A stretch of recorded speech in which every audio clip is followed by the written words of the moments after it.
దేవునికి స్తోత్రం. మీ అందరికీ వందనాలు. ఈ దినం కొరకు ఏర్పరచబడినటువంటి లేఖన భాగం చదువుకుందాం రండి. అపోస్తుల కార్యం 4వ అధ్యాయం 3వ వచనం చదువుకుందాం. వారిని బలాత్కారంగా పట్టుకొని సాయంకాలం అయినందున మరునాటి వరకు వారిని కావలిలో ఉంచిరి. ఆమెన్. దేవునికి స్తోత్రం. హల్లెలూయా, హల్లెలూయా, స్తోత్రం. మన ప్రభువును ప్రియరక్షకుడైనటువంటి యేసుక్రీస్తు ప్రశస్తమైన దివ్యమైన నామంలో ఆయన హెచ్చవలసి ఉన్నది.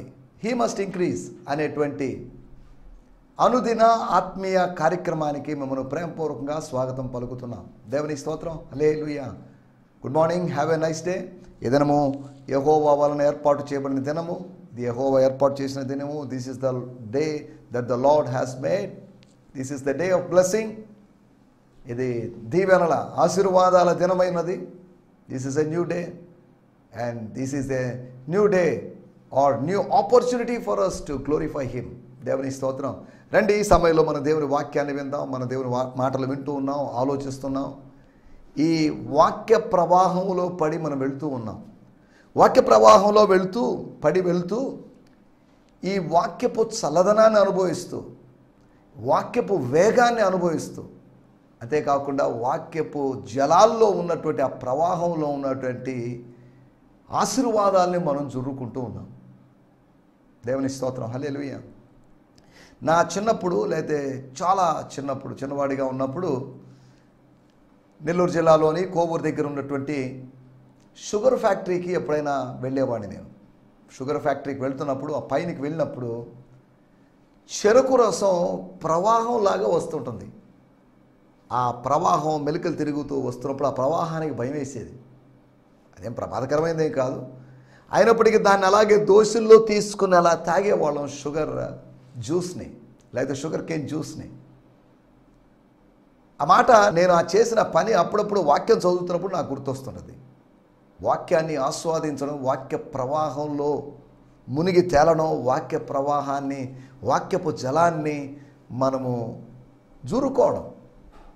దేవుని స్తోత్రం. హల్లెలూయా. కావలసినంత, ఆ ఫ్యాక్టరీలో కావలసినంత మనం తాగొచ్చు, తినొచ్చు, కానీ బయటికి తీసుకోవడానికి వీల్లేదు. అది కండిషన్. లోపల మనకు కావలసినంత తినొచ్చు, కావలసినంత తాగొచ్చు దేవుని సన్నిధిలో. బయటికి వెళ్ళినప్పుడు అదే బలముతో, అదే ఉత్సాహంతో, ఉత్తేజంతో మనం ముందుకు సాగవచ్చు. దేవుని స్తోత్రం. లిటరల్గా పవర్ని తీసుకుని మనం బయటికి, గాడ్స్ ప్రజెన్స్ తీసుకుని బయటికి వెళ్ళాము. కానీ ఆత్మ సంబంధంగా ఆ సాన్నిధ్యాన్ని, ఆ ప్రజెన్స్ క్యారియర్స్గా, గ్లోరీ క్యారియర్స్గా మనం బయటికి వెళ్ళొచ్చు అనే సంగతిని గుర్తు చేస్తున్నాను. దేవుని స్తోత్రం. రండి, వాక్య ప్రవాహం మీ దగ్గరికి వస్తుండగా వాక్య ప్రవాహంలోంది మీరు జుర్రుకోవడానికి సిద్ధంగా ఉండాల్సిందిగా మిమ్మల్ని కోరుతున్నాను. ఇలా పారేటువంటి నీటి దగ్గరికి వచ్చి కొంతమంది గేలాలు వేస్తూ ఉంటారు. గేలాలు వేస్తూ 1 గంట, 2 గంటలు, 3 గంటలు ప్రయాసపడిన తర్వాత ఒక బుట్ట నిండా చేపలతో వాళ్ళు వెళ్తున్నారు. ఒక ప్రవాహంలో ఆశీర్వాదం ఉంది, ఒక భౌతికమైన ప్రవాహంలో ఆశీర్వాదం ఉంది అంటే దాని అర్థం ఆత్మ సంబంధమైన ప్రవాహంలో, వాక్య ప్రవాహంలో, పరిశుద్ధాత్మ ప్రవాహంలో కూడా ఎన్నో ఆశీర్వాదాలు, ఎన్నో నిధులు, ఎన్నో నిక్షేపాలు దాగి ఉన్నాయి అనే సంగతిని గుర్తు చేస్తున్నాను. రండి, మనం ఈ సమయంలో నిన్న మనం ఆలోచించిన మాటలు, నిస్సహాయతను గురించి మనం మాట్లాడుకున్నాం. అనగా హెల్ప్లెస్ కండిషన్, హెల్ప్లెస్ సిచ్యువేషన్. ప్రతి మానవుడు ఏదో సందర్భంలో నిస్సహాయ పరిస్థితిలో గుండా వెళ్ళుంటాడు. నిరుత్తరమైనటువంటి పరిస్థితుల్లో, నిర్ఘాంతపోయిన పరిస్థితిలో, నివ్వెరపోయినటువంటి పరిస్థితిలో గుండా అతను వెళ్ళి ఉండొచ్చు. ఇక్కడ అపోస్తుల కార్యములు 4వ అధ్యాయంలో 4 సందర్భాలు మీకు జ్ఞాపకం చేశాను. నిస్సహాయ స్థితులు ఏర్పడిన సందర్భాలు. శత్రువుకు నిస్సహాయ స్థితులను దేవుడు కల్పించి, నువ్వు చేసే పని ద్వారా, ప్రార్థన ద్వారా, ప్రచారం ద్వారా, లేకపోతే నువ్వు చేసేటువంటి ఆ ప్రకటన ద్వారా శత్రువుకు ఆయన నిస్సహాయమైన స్థితిని కలుగు చేసి వీఆర్ హెల్ప్లెస్. యోహాను సువార్త 12వ అధ్యాయంలో పరిసయ్యులు ఒక సందర్భంలో చేతులు ఎత్తేశారు. మా వల్ల కాదు, ఇక అయిపోయింది, చేతులు దాటిపోయింది, వీఆర్ హెల్ప్లెస్ అన్న పరిస్థితి ఏర్పడింది. శత్రువుకు నిరాశను కలుగు చేసి తన బిడ్డలకు ఆయన నిరీక్షణను కలుగు చేస్తాడు. గుర్తుపెట్టుకోండి, శత్రువుకు నిరాశ కలుగుతుంది, కానీ దేవుని బిడ్డలకు నిరీక్షణ కలుగుతుంది. కానీ రివర్స్ అయిపోయింది.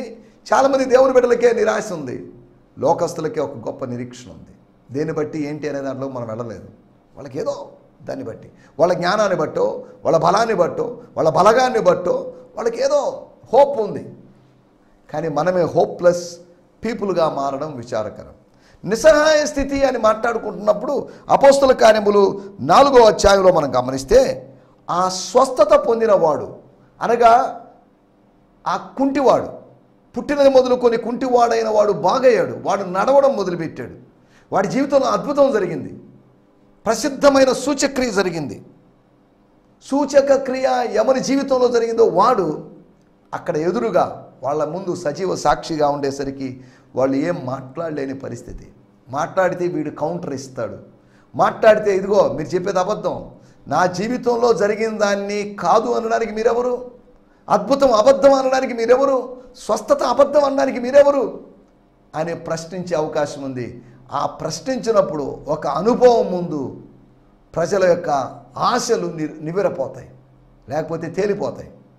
ఒక అనుభవం ముందు, ఒక ఆత్మీయ అనుభవం ముందు, ఆత్మీయ ఉపదేశం కావచ్చు, ఆత్మీయ మాటలు కావచ్చు, అనుభవం is important. Spiritual experience is important. అతడు స్వస్థతను గురించి రీసెర్చ్ చేశాడని కాదు, స్వస్థతను గురించి తెలుసుకున్నాడని కాదు, స్వస్థతను అనుభవించాడు. ఈ రోజులో పరిశుద్ధాత్మ గురించి పరిశోధనలు చేస్తున్నారు, పరిశుద్ధాత్మ గురించి స్టడీ చేస్తున్నారు, మంచిదే.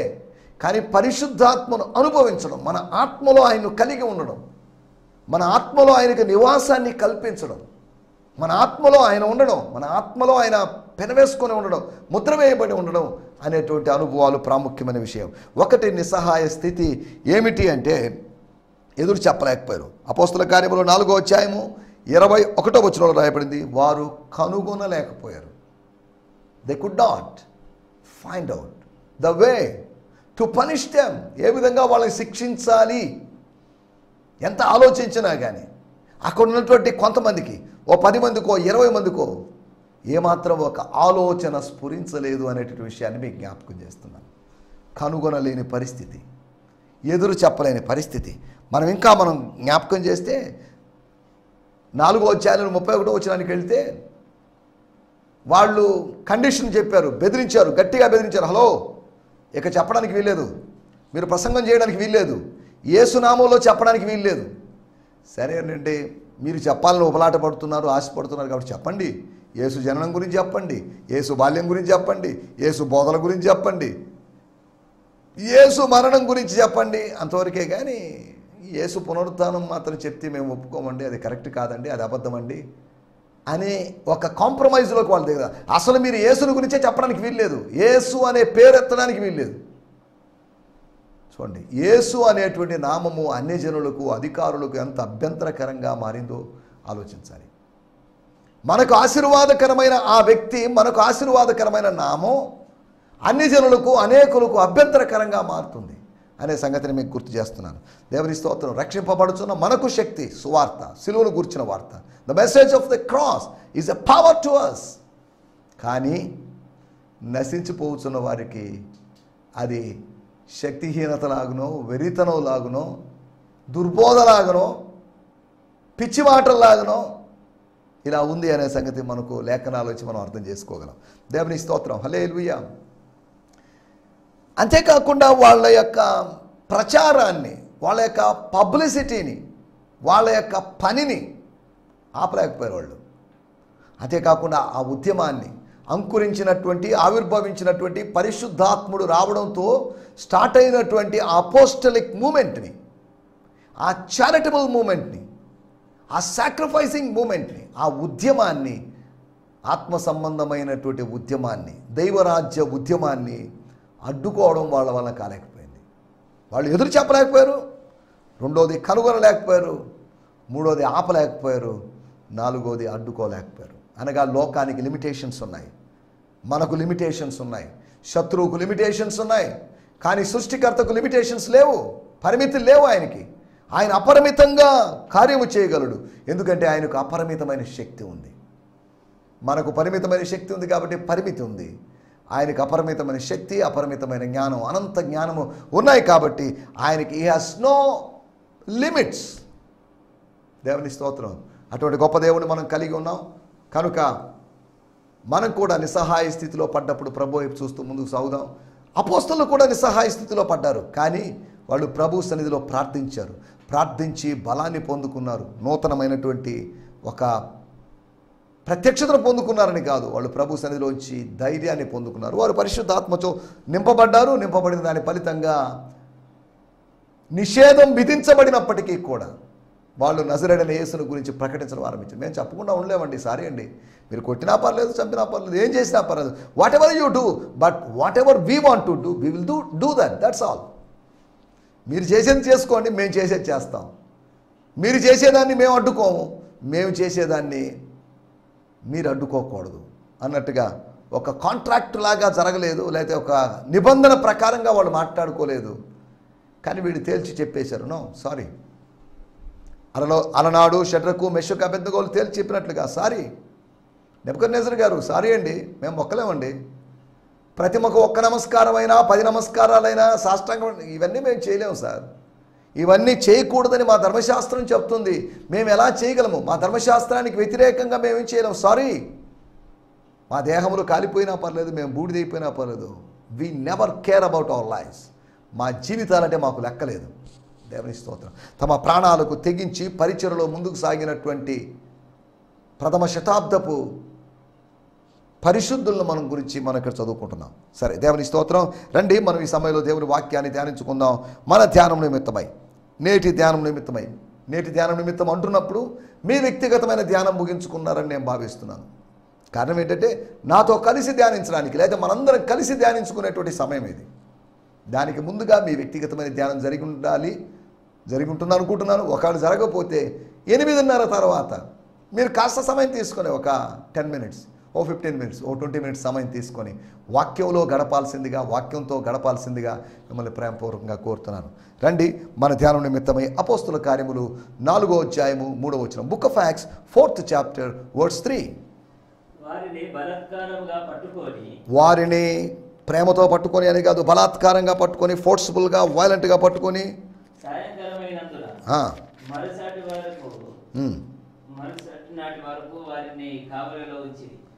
స్తోత్రం. సో దే అరెస్టెడ్ దెమ్, వారిని బంధించారు. Peter and John and put them in the jail until the next day since it was already evening.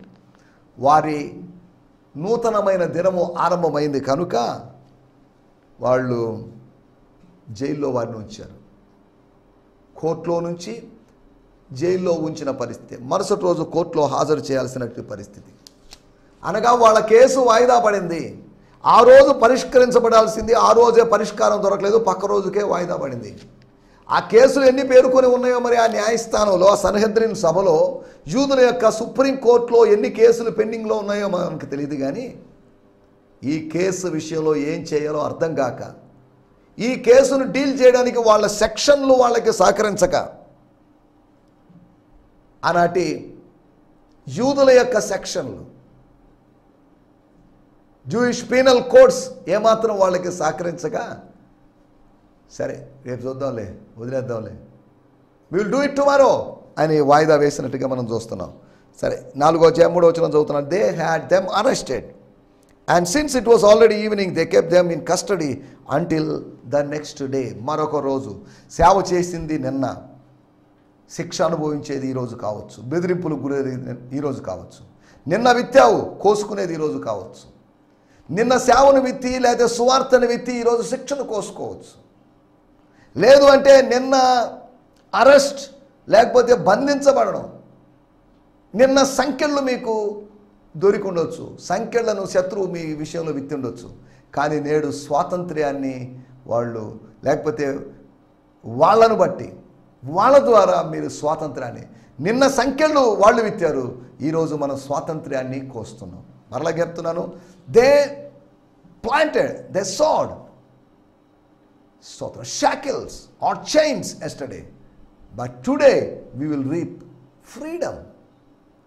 స్వాతంత్ర్యాన్ని, లిబరేషన్ని, లిబర్టీని మనం ఈరోజు కోసుకుంటాం అనే సంగతిని వాక్యం ద్వారా వారు విడుదల చేసిరి అనేటువంటి 21వ వచనంలోని మాటను బట్టి మనం అర్థం చేసుకుంటున్నాం.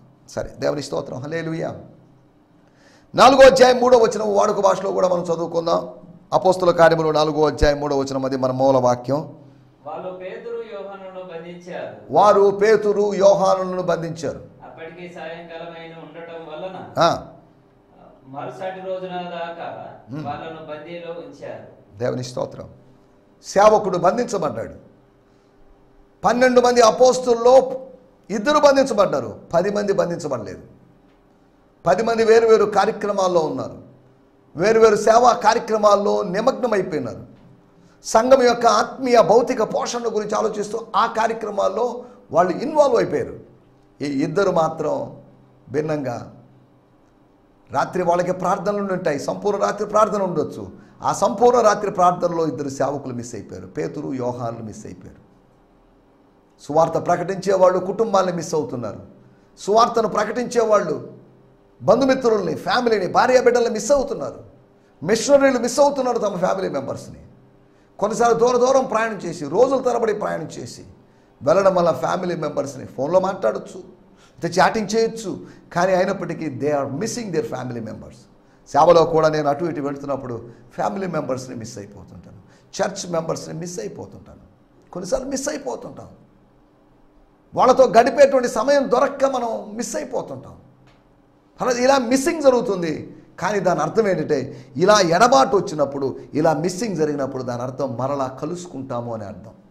ఒక సెపరేషన్ ఉంది అంటే ఒక యూనియన్ ఉంది అని అర్థం. ఒక విడిపోవడం అనేది ఉంటే మరలా కలుసుకోవడం అనేది ఉంది అని అర్థం. ఒకవేళ భూలోకంలో మరణం ద్వారా మనం అందరం విడిపోతే, నిత్యత్వంలో మహిమ శరీరము మనకు దొరకడం ద్వారా, మహిమ శరీరాన్ని మనం ధరించుకోవడం ద్వారా మనం నిత్యత్వంలో కలుసుకుంటాం. భూలోకంలో సెపరేషన్ జరగవచ్చు, కానీ స్వర్గంలో ఒక సఖ్యత జరుగుతుంది, లేదా ఒక యూనియన్ జరుగుతుంది, ఒక సమీకరణ జరుగుతుంది, ఒక సంయోగం జరుగుతుంది అనేటువంటి సంగతిని మీకు గుర్తు చేస్తున్నాను. భూలోకంలో అంతా సెపరేషన్ జరగవచ్చు, విభజన జరగవచ్చు, డివిజన్ జరగవచ్చు, కానీ స్వర్గంలో ఒక ఐక్యత, ఒక హార్మనీ జరుగుతుంది అనే సంగతిని మీకు గుర్తు చేస్తున్నాను. దేవుని స్తోత్రం, హల్లెలూయా. మన టైటిల్ వేరు స్థలాల్లో సేవకులు. పేతురు యోహానులు ఎక్కడున్నారు, వాళ్ళ పరిస్థితి ఏంటి? ఒక 5 విషయాల్ని మీకు త్వరగా జ్ఞాపకం చేస్తాను. 1 4వ అధ్యాయము 2వ వచనంలో వాళ్ళు ఎక్కడ ఉన్నారు, వాళ్ళ అడ్రస్ ఎక్కడంటే చెరలో వాళ్ళు ఉన్నారు. చెర వారి చిరునామాగా మారింది, చెరసాల వారి చిరునామాగా మారింది. ఏ తప్పు చేసి కాదు, సువార్తను ప్రకటిస్తున్నారు అని ఆ రోమా ప్రభుత్వపు దృష్టికి అది ఒక నేరంగా పరిగణించారు. కనుక మన భారతదేశంలో లౌకిక రాజ్యం, సెక్యులర్ స్టేట్ అని చెప్పబడినప్పటికీ కూడా సువార్త ప్రకటిస్తున్నప్పుడు అనేకమైన అభ్యంతరాలు వస్తున్నాయి. సువార్త ప్రకటించడం అనేది దేవుని సేవకులమైన మనకు, 1 పరలోకపు రాజ్యాంగమైనటువంటి బైబిల్ మనకిచ్చిన హక్కు, 2వది డాక్టర్ బిఆర్ అంబేద్కర్ గారు రచించినటువంటి రాజ్యాంగం మనకిచ్చినటువంటి హక్కు, స్వేచ్ఛ లేదా మత స్వాతంత్ర్యపు హక్కు. నా మతాన్ని గురించి నేను ప్రచారం చేసుకుంటాను, చెప్పుకుంటాను, మీకు ఇష్టమైతే వినండి, మీకు ఇష్టమైతే నమ్మండి, లేక లేదు. కాబట్టి 2 విధాలైన స్వాతంత్ర్యాన్ని లభించి, ఒకవేళ యేసు చెప్పలేదనుకోండి, మీరు సర్వలోకానికి వెళ్ళి సర్వ సృష్టికి సువార్తను ప్రకటించండి అని చెప్పకుండా ఉంటే అసలు ఇబ్బందే ఉండేది కాదు. అందరూ ప్రశాంతంగా బయట సువార్త లేకుండా 4 గోడల మధ్యలో కూర్చొని సువార్త ప్రకటిస్తూ, ప్రార్థన చేసుకుంటూ, ఉపవాస కూడికలు, కనిపెట్టు కూడికలు, ఉద్యోగ కూడికలు చేసుకుంటూ ఉండేవాళ్ళు. కానీ ఎప్పుడైతే ఆయన చెప్పాడో అనే దాన్ని బేస్ చేసుకొని, దాన్ని గ్రేట్ కమిషన్ని కాంటెక్స్ట్గా చేసుకొని ఈ రోజులు అనేకమైన మిషనరీ పరిచర్యలు అయిపోయినాయి. ప్రజలు వెళ్తున్నారు, వెళ్లకుండా 4 గోడల మధ్యలో బందీలు అయిపోయేటువంటి సేవకులు కూడా చాలామంది ఉన్నారు. పేరు సువార్థికుడే, కానీ సువార్త చేయని సువార్థికులు నేను చాలామందిని చూశాను. సంఘము లేనటువంటి సంఘ కాపురులను చూశాను. అపోస్తలత్వపు అనుభవం లేని అపోస్తలని, ప్రవచన వరవు లేని ప్రవక్తలను నేను చూశాను. ఉపదేశం చేయలేనటువంటి ఉపదేశకులు నేను చూశాను. దేవుని స్తోత్రం. అనగా వీళ్ళు అపోస్తులు కాకనే అపోస్తులని, ప్రవక్తలు కాకయే ప్రవక్తలని, సువార్థికులు కాకయే సువార్థికులని, సంఘ కాపరులు కాకనే సంఘ కాపరులని చెప్పుకుంటున్నారు. వాళ్ళు క్లెయిమ్ చేసుకుంటున్నారు. ఇది అంత్య దినముల యొక్క సూచన. ఈ నకిలీ ఆరోపణల్లోంచి ప్రజలు బయటికి రావాలి, సేవకులు బయటికి రావాలి. దేవుని స్తోత్రం. 1 వారు చెరలో ఉన్నారు అనే సంగతిని మీకు గుర్తు చేస్తున్నాను. 2వ విషయం మనం జ్ఞాపకం చేసుకుందాం. 4వ అధ్యాయము 1వ వచనం. వారు ప్రజలతో మాట్లాడుచుండగా యాజకులను, దేవాలయపు అధిపతియు సద్దూకేలను. చాలండి, ఎక్కడున్నారు వాళ్ళు? 3వ అధ్యాయంలోకి వెళ్తే 3, 4 కంటిన్యూస్గా ఉన్నాయి. 3వ అధ్యాయం యొక్క కంటిన్యూస్ స్టోరీనే 4వ అధ్యాయం. 3వ అధ్యాయంలో జరిగిన దాని ఫలితమే 4వ అధ్యాయంలో కనిపిస్తుంది. అక్కడ ఏమో రాయబడింది? 3వ అధ్యాయము 11వ వచనంలో రాయబడింది, వారు పేతురు యోహాను పట్టుకొని ఉండగా ప్రజలందరూ విస్మయం ఉంది. సొలొమోనుదను మంటపము దగ్గరికి, స్తోత్రం, వారి యొద్దకు గుంపుగా పరిగెత్తి వచ్చిరి. స్తోత్రం. సోల్మన్ స్పోర్ట్స్ అనబడినటువంటి స్థలానికి, దేవాలయములోనే వాళ్ళు ఉన్నారు. చూడండి, వాళ్ళు చెరలో ఉన్నారు. మొదట దేవాలయములో ఉన్నారు, దేవాలయములోంచి చెరలోకి వచ్చారు. ఒక రాత్రి చెరలో గడిపారు. పగలు దేవాలయములో ఉన్నారు, రాత్రి చెరలో ఉన్నారు. దేవుని స్తోత్రం. పగలు పరిచర్యలో ఉన్నాడు, రాత్రి ప్రార్థనలో ఉన్నాడు ప్రభు. అలాగే పగలు వీళ్ళు దేవాలయంలో ఉన్నారు, రాత్రి చెరలో ఉన్నారు. రాత్రి వాళ్ళకి విశ్రమ స్థలంగా మారింది ఆ చెరసాల. ఆ చెరసాల వారికి ఒక పడక గదిగా మారింది, వారి శయన స్థానంగా మారింది. 3వ విషయాన్ని నేను మీకు జ్ఞాపకం చేస్తాను. వాళ్ళు ఎక్కడున్నారు? సేవకులు ఎక్కడున్నారంటే, వేరువేరు స్థలాల్లో సేవకులు ఉన్నారు, వేరువేరు ఖండాల్లో ఉన్నారు, వేరువేరు దేశాల్లో ఉన్నారు, వేరువేరు రాష్ట్రాల్లో ఉన్నారు, వేరువేరు జిల్లాల్లో ఉన్నారు. స్థలాల్లోనూ అస్థలాల్లోనూ, స్థలాలు కాని స్థలాల్లోనూ, సమయాల్లోనూ అసమయాల్లో కూడా దేవుని సేవకుడు సేవ చేస్తూనే ఉన్నాడు. దేవుని స్తోత్రం. 3వ విషయాన్ని నేను మీకు జ్ఞాపకం చేస్తాను. అపోస్తల కార్యములు 4వ అధ్యాయము 6వ వచనంలో రాయబడింది, అన్నయ్య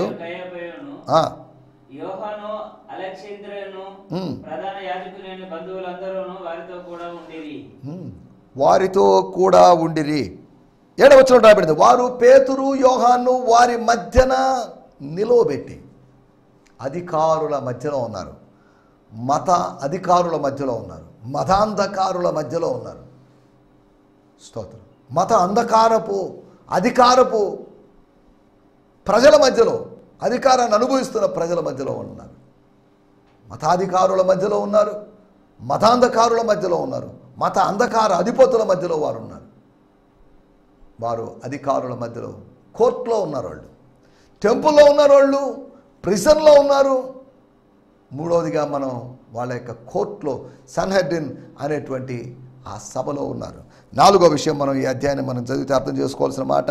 అపోస్తల కార్యములు 4వ అధ్యాయము 23వ వచనం, వారు విడుదల పొంది, స్వేచ్ఛ పొంది, జైల్లోంచి బయటకు వచ్చి విడుదలై తమ స్వజనుల యొద్దకు వచ్చి ప్రధాన యాజకులను పెద్దలను తమతో చెప్పిన మాటలన్నింటినీ వారికి తెలిపింది. 4వ విషయం, వారు సహవాసంలోకి వచ్చేసారు. వారు పోగొట్టుకున్న సహవాసం, 7 రోజుల సహవాసాన్ని, 8 రోజుల సహవాసాన్ని పోగొట్టుకున్నటువంటి తోమ 8 రోజులైన తర్వాత సహవాసానికి వచ్చి కలుసుకున్నాడు. యేసును మిస్ అయిపోయాడు, శిష్యులను మిస్ అయిపోయాడు, ప్రభువుని మిస్ అయిపోయాడు, తోటి పరిశుద్ధుల్ని మిస్ అయిపోయాడు. 8 దినములైన తర్వాత 9వ దినమున ఆయన వారికి ప్రత్యక్షమాడు. అప్పుడు తోమా ఉన్నాడని రాయబడింది. సహవాసంలో ఉన్నావా? ప్రభు సేవలో భాగంగా, ప్రభు సేవలో శిక్షణ అనుభవిస్తూ చెరసాల్లో ఉన్నావా? ప్రభువుని ఆరాధిస్తూ దేవాలయంలో ఉన్నావా? ప్రభు సేవ చేశావనే దాని ఫలితంగా అధికారుల ముందు ఒక నేరస్తుల్లాగా నిలబడిన పరిస్థితి నీకు వచ్చిందా? 4వ విషయం, మనం ఆలోచించిన విషయం, వారు సహవాసం, they were in the fellowship of the co-believers, co-Christians, తోటి క్రైస్తవుల మధ్యలో, తమ ఆత్మీయ కుమారులు కుమార్తెల మధ్యలో. అనగా 2వ అధ్యాయంలోని 3,000 మంది, ఈ 4వ అధ్యాయంలోని 5,000 మంది, అనగా 8,000 మంది, అయితే 8 నుంచి 10,000, 20,000 వీళ్ళ మధ్యలో వాళ్ళు ఉన్నారు, సహవాసంలో ఉన్నారు. మనం పరిశుద్ధుల సహవాసంలో ఉండాలి. వారు సమాజంగా కూడుకున్నారు, వాళ్ళు అధికారులు కూడుకున్నారు వేరే ఉద్దేశంతో, దురుద్దేశంతో. ఇక్కడ వీళ్ళు సమాజంగా కూడుకున్నటువంటి సందర్భాన్ని మనం చూస్తున్నాం. వీళ్ళు వచ్చారు, వాళ్ళు కూడుకున్నారు, వీళ్ళని రిసీవ్ చేసుకోవడానికి వచ్చారు, వీళ్ళని స్వీకరించడానికి, వీళ్ళ దగ్గర నుంచి సమాచారాన్ని తీసుకోవడానికి వాళ్ళు వచ్చారు. వారు సహవాసం మధ్యలో ఉన్నారు. 5వ విషయాన్ని నేను చెప్పి ముగిస్తాను.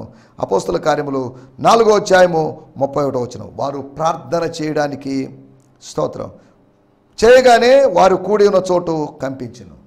అప్పుడు వారందరూ పరిశుద్ధాత్మతో నిండిన వారై దేవుని వాక్యమును ధైర్యముగా బోధించిరి. వారందరూ దేవుని వాక్యాన్ని బోధించారు, కొందరు కాదు. కాలాన్ని బట్టి చూస్తే వారు బోధకులుగా ఉండవలసిన వారై ఉన్నారు, మూల పాఠములు నేర్పించబడవలసిన స్థాయిలో ఉన్నారు. కానీ ఇప్పుడు ఆత్మచేత నింపబడ్డప్పుడు వాళ్ళు బోధించగలిగేటువంటి స్థాయిలోకి వచ్చారు. పరిశుద్ధాత్మ దేవుడు నెక్స్ట్ లెవెల్లోకి మనల్ని తీసుకువెళ్తాడు. విశ్వాసి స్థాయిలోంచి బోధకుని స్థాయిలోకి, సామాన్యమైన సభ్యుడి స్థాయిలోంచి సువార్థికుని స్థాయిలోనికి పరిశుద్ధాత్ముడు మనకు ప్రమోషన్ ఇస్తాడు. క్రీస్తు శరీరములో ఉన్న నీకు నాకు ఆయన పదోన్నతిని ఇస్తాడు. పరలోకము నుంచి పంపబడిన పరిశుద్ధాత్ముడు పదోన్నతిని ఇచ్చేవాడు, కలుగు చేసేవాడు అనే సంగతిని మనం జ్ఞాపకం చేసుకోవాలి. దేవుని స్తోత్రం, హల్లెలూయా. ఐదో విషయము, వాళ్ళు ఎక్కడున్నారంటే వారు దేవుని సన్నిధిలో ఉన్నారు. They were in the presence of God. యూదుల మత సంబంధమైన దేవాలయంలో ఉన్నారు సరే, ఇప్పుడు వాళ్ళు they were in the presence of God. స్వజనుల మధ్యలో ఉన్నారని కాదు, వాళ్ళందరూ కలిసి ప్రభు నామంలో కూడుకున్నారు కనుక, వాళ్ళందరూ ప్రార్థన చేస్తున్నారు కనుక దైవ సాన్నిధ్యం దిగి వచ్చింది. They were in the presence of God. దేవుని స్తోత్రం.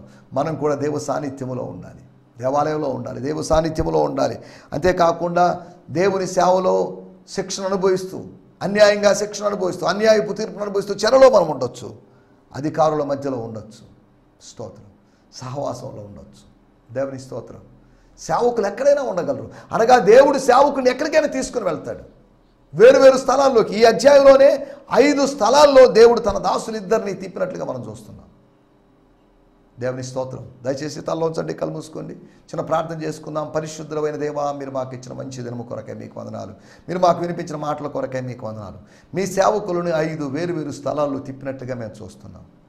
ఈ దినాల్లో కూడా సేవకులు వేరు గ్రామాలకి, పట్టణాలకి, నాయన రాష్ట్రాలకి, దేశాలకి వెళుతున్నారు. నాయన మీ దాసులను మీరు జ్ఞాపకం చేసుకోమని అడుగుతున్నాను. మీరు మాకు వినిపించిన మాటల కొరకే మీకు వందనాలు చెల్లిస్తున్నాను.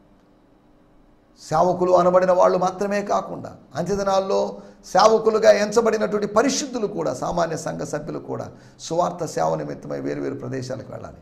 వారిని మీరు పంపించబోతున్నందుకు మీకు వందనం చేస్తున్నాం. అంత్యదినములు అనేక మంది సేవకులను, విశ్వాసులను మీరు లేవనైతే అనేకులను వివిధ ప్రాంతాలకు మీరు పంపించబోతున్నందుకు మీకు వందనం చేస్తూ, ఇలా మా సేవకులందరూ పంపబడే అనుభవం ముందుకు సాగుతూ సాయం చేయమని సకల ఘనత మహిమా ప్రభావాలు మీకు ఆరోపిస్తూ యేసు నామములోనే ప్రార్థించగలుగుతున్నాం పరమ తండ్రి. ఆమేన్, ఆమేన్, ఆమేన్. దేవునికి స్తోత్రం. మీ అందరికీ వందనాలు. ప్రభువును దీవించునుగాక. హల్లెలూయా. ఈ సందేశము మీకు ఆశీర్వాదకరంగా ఉందని నమ్ముచున్నాము. ప్రార్థన అవసరతల కొరకు మమ్మల్ని సంప్రదించవలసిన మా చిరునామా గిద్యోన్ మిషన్ చర్చ్, 6వ వీధి, శాంతినగర్, నెల్లూరు 4, ఆంధ్రప్రదేశ్. పిన్ 524004. మా ఫోన్ నంబర్లు 7036443613 మరి ఒక నంబర్ 9392293010. మా ఈమెయిల్ ఐడి gfihmi2015@gmail.com. దేవుడు మిమ్మును ఆశీర్వదించునుగాక. ఆమేన్.